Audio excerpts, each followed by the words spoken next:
परीक्षा रद्द हो, फिर से परीक्षा हो, पारदर्शिता के साथ हो। आखिर क्यों नहीं आप पारदर्शिता लाते हैं? ओएमआर शीट की कार्बन कॉपी क्वेश्चन बुकलेट क्यों नहीं देते हैं परीक्षा के बाद? यूपीएससी हो या बीपीएससी सिविल सेवा की परीक्षा हो या अन्य परीक्षा, देखिए एक अभ्यर्थी का रोल नंबर एक ही रहता है पीटी मेंस इंटरव्यू तक। फिर दरोगा भर्ती में अलग अलग क्यों? हमें आंदोलन के लिए मजबूर किया जाता है तब हम आंदोलन करते हैं। हमें आंदोलन का कोई शौक नहीं है। हम सरकार से ये मांग कर रहे हैं, पारदर्शिता लाइए, दरोगा परीक्षा को रद्द कीजिए और सभी भर्ती आयोगों में पारदर्शिता लाइए, सभी बहाली में पारदर्शिता लाइए। नहीं तो फिर हम लोग एक बहुत बड़ा आंदोलन पटना में करेंगे, जिसके लिए हम दोषी नहीं होंगे बल्कि ये भर्ती आयोग दोषी होगा और सरकार जिम्मेवार होगी। जब प्रश्न पत्र जमा करा लिया गया तो फिर प्रश्न पत्र सोशल साइट पे वायरल कैसे है? आंसर भी सोशल साइट पे वायरल है। इसका जवाब के.एस. द्विवेदी जी को देना होगा। जब जैमर लगा हुआ था तो कैसे आपका प्रश्न पत्र परीक्षा के बीच में बाहर गया व्हाट्सएप पर और बाहर से आंसर आया? प्रश्न पत्र बाहर गया और उसका आंसर आया परीक्षा हॉल में, तो इसका मतलब पेपर लीक है। इसमें तो और कोई सबूत की जरूरत ही नहीं है, तो साबित हो रहा है कि आपका पेपर लीक है। 3-4 सॉल्वर गैंग पकड़े गए। नमस्कार दोस्तों, मैं दिलीप कुमार। दोस्तों, पिछले रविवार को 17 दिसंबर को बिहार दरोगा पीटी परीक्षा 2 पालियों में आयोजित हुई थी, लेकिन उसमें कोई पारदर्शिता नहीं थी। ओएमआर शीट की कार्बन कॉपी और क्वेश्चन बुकलेट परीक्षा के बाद अभ्यर्थियों को नहीं दिया गया, बल्कि आयोग ने जमा करा लिया। जब प्रश्न पत्र जमा करा लिया गया तो फिर प्रश्न पत्र सोशल साइट पे वायरल कैसे है?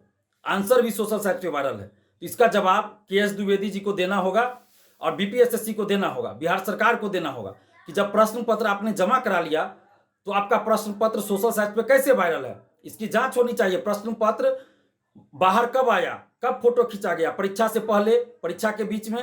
अगर परीक्षा से पहले तो कितना पहले? 1 घंटा पहले, 2 घंटा पहले या 1 दिन पहले? कब हुआ? आंसर वायरल हुआ कब हुआ? इसकी जांच होनी चाहिए। जब जैमर लगा हुआ था तो कैसे आपका प्रश्न पत्र परीक्षा के बीच में बाहर गया व्हाट्सएप पर और बाहर से आंसर आया?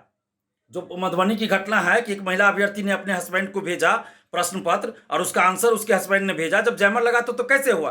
क्या जैमर लगाने के नाम पर करोड़ों रुपए की उगाही तो नहीं हो रही है? भ्रष्टाचार तो नहीं हो रहा है? इस बात की भी जांच होनी चाहिए। और जब परीक्षा के बीच में प्रश्न पत्र बाहर गया और उसका आंसर आया परीक्षा हॉल में, तो इसका मतलब पेपर लीक है। इसमें तो और कोई सबूत की जरूरत ही नहीं है, तो साबित हो रहा है कि आपका पेपर लीक है।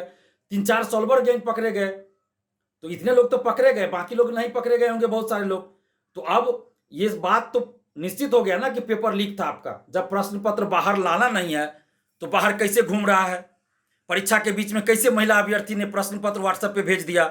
तो इन सब चीजों से तो अब ये हो गया ना कि प्रश्न पत्र लीक था, आपका पेपर लीक था। तो परीक्षा रद्द हो, फिर से परीक्षा हो, पारदर्शिता के साथ हो। आखिर क्यों नहीं आप पारदर्शिता लाते हैं? ओएमआर शीट की कार्बन कॉपी क्वेश्चन बुकलेट क्यों नहीं देते हैं परीक्षा के बाद? परीक्षा के बाद आंसर की क्यों नहीं जारी करते हैं? रिजल्ट प्रकाशन के साथ ही कटअप के साथ साथ सभी का मार्क्स क्यों नहीं जारी करते हैं? पीटी का रोल नंबर, मेंस का रोल नंबर और फिजिकल, तीनों का रोल नंबर एक अभ्यर्थी का एक क्यों नहीं रहता है? दरोगा भर्ती में पीटी का रोल नंबर अलग, मेंस का रोल नंबर अलग क्यों रहता है? कोई अगर अभ्यर्थी मेंस में अपियर हो तो कैसे पता चलेगा कि पीटी वो पास था या नहीं? इसलिए पीटी, मेंस, फिजिकल तीनों में एक अभ्यर्थी का रोल नंबर एक ही रहना चाहिए। यूपीएससी हो या बीपीएससी सिविल सेवा की परीक्षा हो या अन्य परीक्षा, देखिए एक अभ्यर्थी का रोल नंबर एक ही रहता है पीटी मेंस इंटरव्यू तक। फिर दरोगा भर्ती में अलग अलग क्यों? अभ्यर्थियों को जानने का हक है कि किस क्वेश्चन का सही आंसर क्या आयोग मान रहा है। बिहार के मुख्यमंत्री नीतीश कुमार को मान रहे हैं अभी या किसी और को मान रहे हैं, जानने का हक है। एसटीईटी में 50-50 क्वेश्चन का उत्तर गलत था। जब हम लोगों ने विरोध किया तब जाकर सही हुआ। यहाँ तो आंसर बताया ही नहीं जाता है, तो इसलिए आंसर की जारी हो। जब रिजल्ट आता है तो कटअप के साथ साथ सभी का मार्क्स बताया जाए। चुनाव में भी उम्मीदवारों को बताया जाता है कि उनको कितना वोट आया, तो यहाँ परीक्षार्थियों को क्यों नहीं बताया जाएगा कि उनको कितना मार्क्स आया? ये बताना पड़ेगा। पहले कटअप भी नहीं जारी होता था। 2446 बहाली में जब हम लोग आंदोलन किए तब जाकर कटअप जारी शुरू किया गया, कटअप जारी करना शुरू किया। तो अभी पारदर्शिता के लिए सब किया जाना चाहिए। और दरोगा भर्ती 17 दिसंबर को जो हुई परीक्षा, पीटी परीक्षा, उसको रद्द किया जाना चाहिए, फिर से परीक्षा होना चाहिए। क्यों?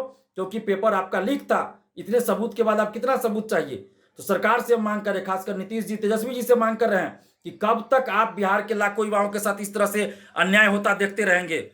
इससे पहले भी बिहार पुलिस अवर सेवा आयोग के द्वारा 3 दरोगा भर्तियां की गई थी, 1717, 2446 और 2213। तीनों का पेपर लीक, खुलेआम धांधली सेटिंग। ये चौथी दरोगा भर्ती हो रही, इसमें भी यही हाल हो गया।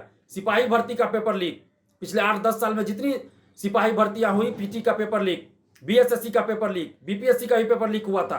जब बीपीएससी का पेपर लीक हुआ उसके बाद हम लोग आंदोलन किए तो सुधार हुआ बीपीएससी में। अब पेपर लीक नहीं होता, बहुत सारा सुधार हुआ, बहुत पारदर्शिता लाई गई। तो उसी तरह से जैसी पारदर्शिता बीपीएससी ने लाया उसी तरह की पारदर्शिता और व्यवस्था बीएसएससी हो, बीएसएससी द्वितीय इंटर स्तरीय हो या सीजीएल हो, कोई भी हो, यानी बीएसएससी की हर परीक्षा में, सीएसबीसी की हर परीक्षा में, बिहार पुलिस अवर सेवा की हर परीक्षा में, दरोगा सहित हर परीक्षा में एवं अन्य भर्ती आयोगों में पारदर्शिता लाई जाए। और पारदर्शिता लाने के लिए ओएमआर शीट की कार्बन कॉपी, क्वेश्चन बुकलेट परीक्षा समाप्ति बाद दिया जाए, आंसर की जारी हो परीक्षा के बाद, और रिजल्ट प्रकाशन के साथ ही कटअप सभी का मार्क्स बताया जाए। पीटी, मेंस, फिजिकल तीनों में एक अभ्यर्थी का रोल नंबर एक ही हो, फिजिकल का मार्क्स फिजिकल टेस्ट के तुरंत बाद लिखित रूप में दिया जाए। ये सब पारदर्शिता लाने के लिए किया जाए। और हम सरकार से ये मांग कर रहे हैं कि दरोगा परीक्षा को रद्द कीजिए और फिर से पारदर्शिता के साथ परीक्षा आयोजित करवाइए और पारदर्शिता सभी भर्ती आयोग में लाइए, बीएसएससी हो, सिपाही बहाली हो, दरोगा बहाली हो, सभी में। नहीं तो हम लोग फिर बहुत बड़ा आंदोलन पटना में करेंगे। इसके लिए सरकार जिम्मेवार होगी, हम लोग जिम्मेवार नहीं होंगे। हमें आंदोलन के लिए मजबूर किया जाता है तब हम आंदोलन करते हैं। हमें आंदोलन का कोई शौक नहीं है। हम सरकार से ये मांग कर रहे हैं कि पारदर्शिता लाइए, दरोगा परीक्षा को रद्द कीजिए और सभी भर्ती आयोगों में पारदर्शिता लाइए, सभी बहाली में पारदर्शिता लाइए। नहीं तो फिर हम लोग एक बहुत बड़ा आंदोलन पटना में करेंगे, जिसके लिए हम दोषी नहीं होंगे, बल्कि ये भर्ती आयोग दोषी होगा और सरकार जिम्मेवार होगी। और समस्त अभ्यर्थियों से भी अपील कर रहे हैं कि आप लोग भी साथ दीजिए, क्योंकि देखिए बीएसएससी सीजीएल 3 में आंदोलन किए थे, 9 लाख में से 9,000 भी नहीं आए। तो इसी का नाजायज फायदा सरकार और आयोग उठाती है। तो आप लोग साथ दीजिए, एकजुट होइए। अगर आप लोग एकजुट हो जाइएगा तो एक साथ पूरे बिहार में हम आंदोलन कर सकते हैं। हर जिला में आंदोलन हो सकता है एक ही दिन। तो अपने अपने जिला का नेतृत्व करने के लिए आप लोग कम से कम तैयार होइए ना। हम बहुत बार प्रयास किए, लेकिन 2-4 लोग तैयार होते हैं, बाकी जिलों से नहीं तैयार हो पाते हैं। तो इसलिए आप लोग जब तैयार हो जाएगा, हम आंदोलन करने के लिए तैयार हैं। बस अपने अपने जिला से नेतृत्व करने के लिए आप लोग कुछ लोग आगे तो आइए, तो हर जिला में एक साथ आंदोलन हो जाएगा। हम गाइड करेंगे, हम दिशा निर्देश आपको देंगे और एक ही साथ पूरे बिहार में आंदोलन हो सकता है। बस आप लोग इसके लिए तैयार होइए। जितना जल्दी आप लोग तैयार हो जाएगा उतना जल्दी सभी भर्ती आयोगों में पारदर्शिता आ जाएगी। क्योंकि छोटा मोटा आंदोलन करने से सरकार नहीं सुनेगी, आयोग नहीं सुनेगी। एक बड़ा आंदोलन करना पड़ेगा ताकि सरकार मजबूर हो जाए। तो इसलिए आप लोग तैयार होइए। हम तो कह रहे हैं बार बार कि जब तक अभ्यर्थी एकजुट नहीं होंगे, बड़ी संख्या में आंदोलन नहीं कीजिएगा, सड़क पे नहीं उतरिएगा, तो सरकार और आयोग मनमानी करती रहेगी। चाहे किसी की भी सरकार हो, कोई भी गठबंधन, कोई भी पार्टी की सरकार हो, कोई भी मुख्यमंत्री हो, कोई भी उप मुख्यमंत्री हो, हमें उससे मतलब नहीं। हमें मतलब है छात्र हित से। इसलिए आप सबसे आग्रह कर रहे हैं कि आप लोग तैयार होइए, एकजुट होइए। तो दरोगा बहाली, सिपाही बहाली, बीएसएससी एवं अन्य सभी बहाली, चाहे वो अमीन बहाली हो या फूड कॉर्पोरेशन, सब में पारदर्शिता लाई जाएगी। बीएसएससी सीजीएल 3 का रिजल्ट आया रात में, कोई पारदर्शिता नहीं है। इसका पेपर लीक था पीटी का, उसके बाद भी देखिए पीटी का रिजल्ट आया, कोई पारदर्शिता नहीं। मेंस का रिजल्ट आया, कोई पारदर्शिता नहीं। अभी रिजल्ट आया, कोई पारदर्शिता नहीं। हालांकि जो अपने मेरिट से सफल है उनको शुभकामना, लेकिन पारदर्शिता की मांग हम सभी बहाली में कर रहे हैं। इसलिए आप समस्त अभ्यर्थियों से अपील है कि आप लोग एकजुट होइए। और सरकार से भी हम कहना चाहते हैं कि आप पारदर्शिता लाइए, दरोगा परीक्षा रद्द करके फिर से पारदर्शिता के साथ परीक्षा आयोजित करवाइए। नहीं तो हम लोग चुनाव में नोटा का बटन दबाएंगे।